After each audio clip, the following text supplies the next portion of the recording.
عالمی مدنی مرکز فیضان مدینہ کراچی میں دعوت اسلامی کے construction department, new societies department اور پراپرٹی ڈپارٹمنٹ کے اسلامی بھائیوں کی رہنمائی کا سلسلہ ہوا، جس میں کراچی سے تینوں شعبوں کے ذمہ داران نے بالمشافہ شرکت کی، جبکہ دیگر شہروں سے اسلامی بھائیوں نے باذریعہ آن لائن شرکت کی۔ مفتی محمد سجاد اتاری مدنی اور اراکین شورا نے ان اسلامی بھائیوں کی رہنمائی فرمائی۔ اس حوالے سے رکن شورا حاجی محمد علی اتاری نے مدنی خبروں کو بتایا۔ مفتی سجاد صاحب دامت برکاتہم عالیہ، انہوں نے کرم فرمایا، وقت دیا۔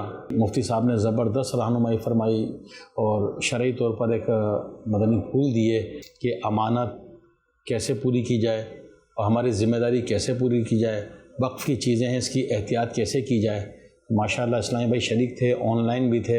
اللہ کریم ہمیں یہ کام اور بھی دیگر کام شرعی تقاضوں کے مطابق پورے کرنے کی توفیق عطا فرمائے۔ اس موقع پر تینوں شعبہ جات کے ذمہ داران نے اپنی اچھی نیتوں کا اظہار کیا اور دعوت اسلامی کے دیگر دینی و فلاحی کاموں میں بھی بڑھ چڑھ کر حصہ لینے کے عزم کا اظہار بھی کیا۔